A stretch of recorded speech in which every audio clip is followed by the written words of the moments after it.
നമസ്കാരം. ക്രൂഷേ basic stitches part 1ൻ്റെ കണ്ടിന്യൂഷനാണിത്. Double ക്രൂഷേ എങ്ങനെയാണ് ചെയ്യുന്നതെന്ന് കാണാം. പുതിയൊരു റോ തുടങ്ങാൻ വേണ്ടി 3 ചെയിൻ സ്റ്റിച്ചസ് ചെയ്യുക. ഡബിൾ ക്രൂഷേ ചെയ്യുന്നതിന് മുമ്പ് ആദ്യം ചെയിൻ ചെയ്യണം. ഒരു 10-15 ചെയിൻ ആക്കിയതിന് ശേഷം അതിൽ ഡബിൾ ക്രൂഷേ ചെയ്യാം, അല്ലെങ്കിൽ സിംഗിൾ ക്രൂഷേയുടെ മുകളിലായിട്ടും ഡബിൾ ക്രൂഷേ ചെയ്യാം. 3 ചെയിൻ സ്റ്റിച്ചസ് ചെയ്തതിന് ശേഷം ഹുക്ക് യാണിൻ്റെ പുറകുവശത്ത് കൊണ്ടുപോയി യാൺ ഹുക്കിൽ ചുറ്റിയെടുക്കുക. എന്നിട്ട് തൊട്ടടുത്ത സിംഗിൾ ക്രൂഷയുടെ ചെയിനിൻ്റെ അടിയിൽ കൂടി ഹുക്ക് ഇൻസേർട്ട് ചെയ്തു യാൺ ചുറ്റി വലിച്ചെടുത്തു. ഇപ്പോൾ 3 ലൂപ്സാണ് ഹുക്കിലുള്ളത്. ഹുക്ക് യാണിൻ്റെ പുറകുവശത്തൂടെ പോയി യാൺ കൊളുത്തിയെടുത്തു. ഏറ്റവും മുകളിലുള്ള 2 ലൂപ്സ് കൂടെ പുറത്തേക്ക് കൊണ്ടുവരിക. ഹുക്ക് ത്രെഡിൻ്റെ പുറകുവശത്തൂടെ കൊണ്ടുപോയി കൊളുത്തി വലിച്ച് ബാക്കിയുള്ള 2 ലൂപ്സിലെയും കൂടെ താഴേക്ക് വലിച്ചെടുക്കുക. ഓക്കെ, ഇപ്പോൾ ഒരു ഡബിൾ ക്രൂഷേ സ്റ്റിച്ച് ആയിട്ടുണ്ട്. പേര് പോലെ തന്നെ സിംഗിൾ ക്രൂഷയുടെ ഡബിൾ സൈസ് വരും ഡബിൾ ക്രൂഷേ സ്റ്റിച്ചിന്. ഇനി അടുത്ത ഡബിൾ ക്രൂഷേ സ്റ്റിച്ച് ചെയ്യാം. ഈ ഹുക്ക് യാണിൻ്റെ പുറകുവശത്ത് കൂടെ ഇട്ട് വലിച്ചെടുക്കുന്നതിന് യാൺ ഓവർ എന്നാണ് പറയുക. അപ്പോൾ യാൺ ഓവർ ചെയ്തു. സിംഗിൾ ക്രൂഷയുടെ മുകളിലുള്ള ചെയിൻ്റെ അടിയിൽ കൂടെ ഹുക്ക് ഇൻസേർട്ട് ചെയ്ത് പിന്നെയും യാൺ വലിച്ച് പുറത്തേക്ക് എടുത്തു. യാൺ ഓവർ ചെയ്തു. ആദ്യത്തെ 2 ലൂപ്സിൻ്റെ അടിയിലേക്ക് വന്നു. പിന്നെയും യാൺ ഓവർ ചെയ്തു. അടുത്ത 2 ലൂപ്സിലെയും കൂടെ പുറത്തേക്ക് വന്നു. ഇടയിൽ എവിടെയെങ്കിലും വെച്ച് തെറ്റ് പറ്റുകയാണെങ്കിൽ ഒന്നും പേടിക്കാനില്ല. ഹുക്ക് എടുത്ത് മാറ്റി യാൺ പിടിച്ച് വലിക്കുകയാണെങ്കിൽ സ്റ്റിച്ചസ് എല്ലാം അഴിഞ്ഞു വരും. ഓക്കെ, ഇനി നമുക്ക് ഈ റോ കംപ്ലീറ്റ് ചെയ്യാം.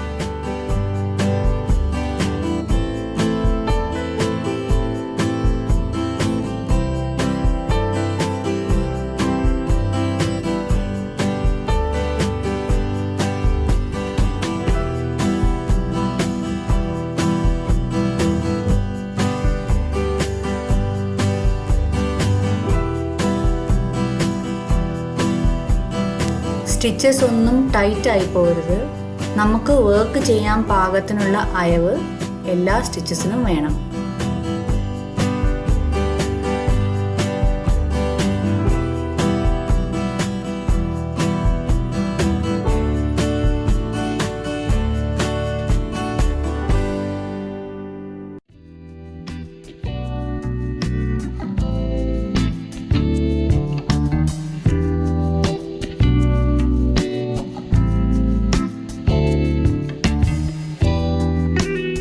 ഇനി ലാസ്റ്റ് സ്റ്റിച്ചിലേക്ക് ഡബിൾ ക്രോഷേ ചെയ്യാം.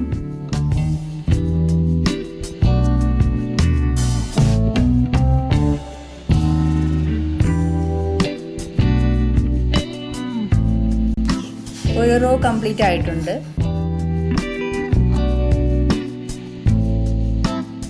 ഇനി അടുത്ത റോ ചെയ്യാനായിട്ട് 3 ചെയിൻ സ്റ്റിച്ചസ് ചെയ്യുക. അതിനുശേഷം വർക്ക് തിരിച്ചു പിടിക്കുക.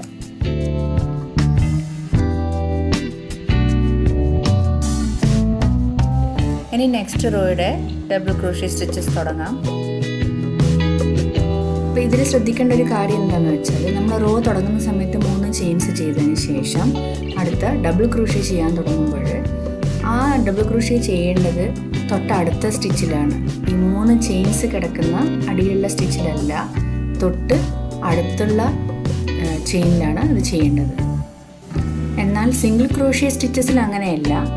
അതിൽ നമ്മളൊരു റോ തുടങ്ങുന്ന സമയത്ത് ഒരു ചെയിൻ ചെയ്തതിന് ശേഷം വീണ്ടും അതേ സ്റ്റിച്ച് തന്നെയാണ് ഒരു സിംഗിൾ ക്രോഷേ ചെയ്യുന്നത്.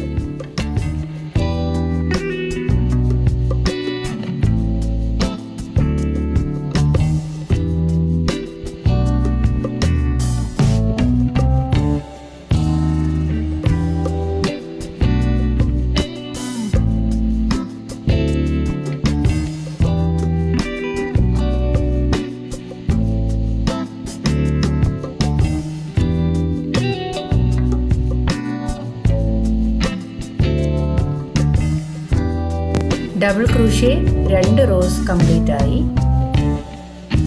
അടുത്തത് ട്രിപ്പിൾ ക്രൂഷേ അല്ലെങ്കിൽ ട്രിപ്പിൾ എന്നും പറയും. ആദ്യം 4 ചെയിൻ സ്റ്റിച്ചസ് ചെയ്യുക. ഇനി 2 തവണ യാൺ ഓവർ ചെയ്യുക. അതിനുശേഷം ഹുക്ക് ചെയിനിൻ്റെ അടിയിൽ കൂടെ ഇൻസേർട്ട് ചെയ്യുക. അപ്പോൾ ആ 4 സ്റ്റിച്ചസ് കിടക്കുന്ന 4 ചെയിൻ സ്റ്റിച്ചസ് കിടക്കുന്ന ചെയിനിലല്ല, അതിൻ്റെ തൊട്ടടുത്ത ചെയിൻ ആ 2 ലൂപ്സ് കൂടെയും വരണം. ആ ചെയിനിൻ്റെ അടിയിൽ കൂടെ ഇൻസേർട്ട് ചെയ്യണം.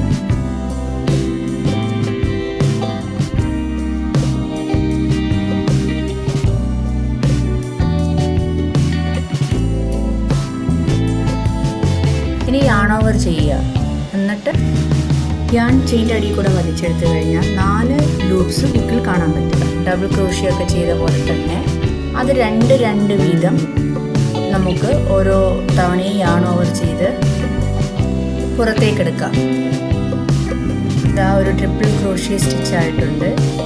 വളരെ ലെങ്തി ആയിട്ടുള്ള ഒരു സ്റ്റിച്ചാണിത്. ഇനി അടുത്ത ട്രിപ്പിൾ ക്രോഷ്യ ചെയ്യാം. 2 തവണ യാൺ ഓവർ ചെയ്യുക. നെക്സ്റ്റ് ചെയിനിൻ്റെ അടിയിൽ കൂടെ ഇൻസേർട്ട് ചെയ്യുക. പിന്നെയും യാൺ ഓവർ ചെയ്ത് ത്രെഡ് വലിച്ച് താഴേക്ക് കൊണ്ടുവരിക. ഇപ്പം 4 ലൂപ്സ് ഉണ്ട് ഹുക്കിൽ. പിന്നെ ഓരോ തവണ യാൺ ഓവർ ചെയ്ത് 2 ലൂപ്സ് വീതം പുറത്തേക്ക് എടുക്കുക. ഇപ്പം 2 എടുത്തു. ഇനി 3 ലൂപ്സ് ഉണ്ട്. പിന്നെയും 2 പുറത്തേക്ക് എടുത്തു. ഇനി 2 ലൂപ്സ് ബാക്കിയുണ്ട്. യാൺ ഓവർ ചെയ്ത് ആ 2 ലൂപ്സും കൂടെ പുറത്തേക്ക് എടുക്കുക. അപ്പോൾ നമ്മുടെ ട്രിപ്പിൾ ക്രോഷ്യ സ്റ്റിച്ച് ആയിട്ടുണ്ട്. ഇനി ഇത് കണ്ടിന്യൂ ചെയ്യാം.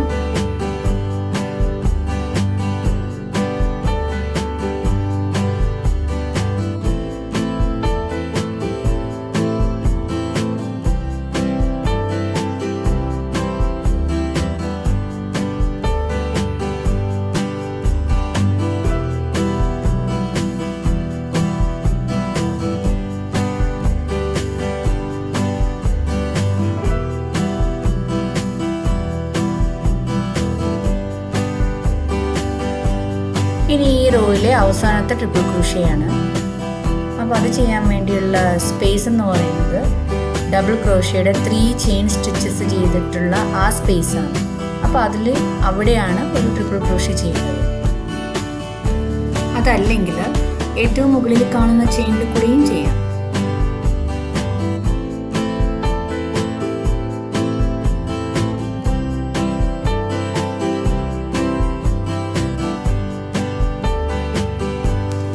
ഓക്കെ, അപ്പോൾ ട്രിപ്പിൾ ക്രോഷ്യയുടെ റോയിങ് റെഡിയായി. അടുത്തതായി ഒരു സ്റ്റിച്ച് കൂടി ഉണ്ട്, ഹാഫ് ഡബിൾ ക്രോഷ്യ. ഇതിനു വേണ്ടി വർക്ക് തിരിച്ചു പിടിച്ച് 2 ചെയിൻസ് ചെയ്യുക. എന്നിട്ട് തൊട്ടടുത്ത നെക്സ്റ്റ് സ്റ്റിച്ചിൽ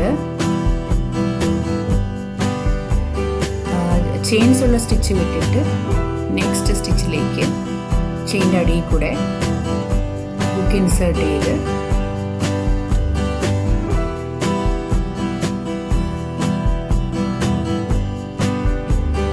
യാൺ ട്വിസ്റ്റ് ചെയ്ത് വലിച്ചെടുക്കുക. 3 ലൂപ്സ് കിട്ടും. ഹുക്കിൽ 3 ലൂപ്സ് ആണുള്ളത്. യാൺ ഓവർ ചെയ്ത് 3 ലൂപ്സും കൂടെ ഒരുമിച്ച് പുറത്തേക്ക് എടുക്കുക. അതാണ് ഹാഫ് ഡബിൾ ക്രോഷ്യ. ഡബിൾ ക്രോഷ്യയിലാണെങ്കിൽ നമ്മൾ 2 തവണ യാൺ ഓവർ ചെയ്യും. ഓരോ തവണ യാൺ ഓവർ ചെയ്ത് 2 ലൂപ്സ് വീതമാണ് പുറത്തേക്ക് എടുക്കുന്നത്. ഹാഫ് ഡബിൾ ക്രോഷ്യയിൽ ഒറ്റൊരു യാൺ ഓവറിൽ 3 ലൂപ്സും കൂടെ പുറത്തേക്ക് എടുക്കും. അതാണ് വ്യത്യാസം.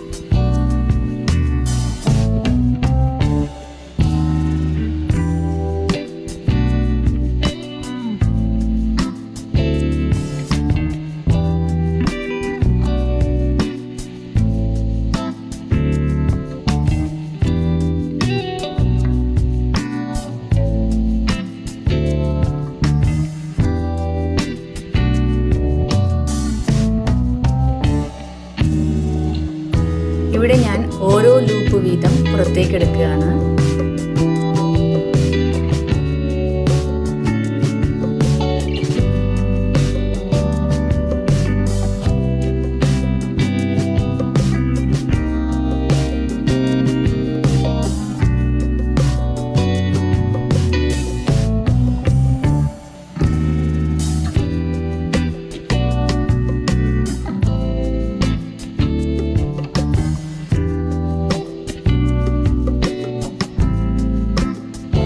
ഹാഫ് ഡബിൾ ക്രോഷ്യയുടെ ഒരു റോ ആയിട്ടുണ്ട്. ഈ സ്വാച്ച് കാണുമ്പോൾ സ്റ്റിച്ചുകൾ തമ്മിലുള്ള പാറ്റേണിലുള്ള വ്യത്യാസവും സൈസിലുള്ള വ്യത്യാസവും മനസ്സിലാവുന്നുണ്ടല്ലോ അല്ലേ? ഇനി നോക്കൂ, ഏറ്റവും താഴെ കാണുന്നത് സിംഗിൾ ക്രോഷ്യയാണ്. അതിൻ്റെ മുകളിൽ ഡബിൾ ക്രോഷ്യ, പിന്നെ triple crochet, half double crochet.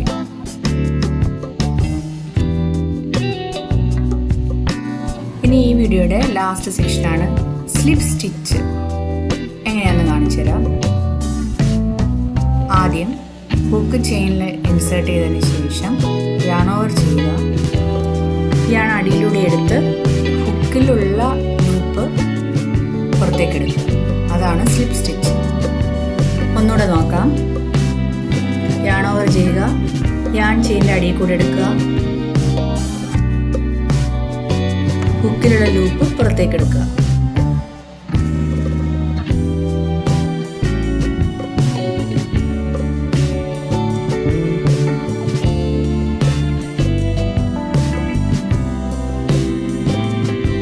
Slip stitches ഉപയോഗിക്കുന്നത് ക്രൂഷ്യയിൽ പാറ്റേൺ ഉണ്ടാക്കാൻ വേണ്ടിയാണ്.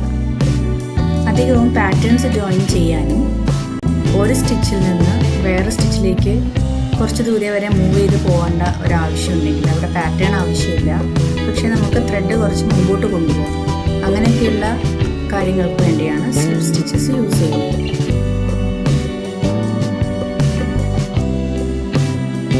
ശരി, അപ്പോൾ ഇപ്പം നമ്മൾ 2 വീഡിയോസിലായിട്ട് എന്തൊക്കെ പഠിച്ചു? സ്ലിപ്പ് നോട്ട് ചെയ്യാൻ പഠിച്ചു, ചെയിൻ സ്റ്റിച്ച് ചെയ്യാൻ പഠിച്ചു, single crochet, double crochet, triple crochet, half double crochet, slip stitch, ഇതൊക്കെ പഠിച്ചു. ഇനി നിങ്ങൾക്കൊരു ഷാൾ അല്ലെങ്കിൽ ഒരു ടവൽ, കർച്ചീഫ്, നാപ്കിൻ ഇതുപോലത്തെ ചെറിയ ക്രോഷ്യ വർക്ക്സ് ഒക്കെ ഉണ്ടാക്കാൻ പറ്റും. അപ്പോൾ എന്തെങ്കിലും സംശയം ഉണ്ടെങ്കിൽ കമൻറ്റ് സെക്ഷനിലിടുക. Thank you.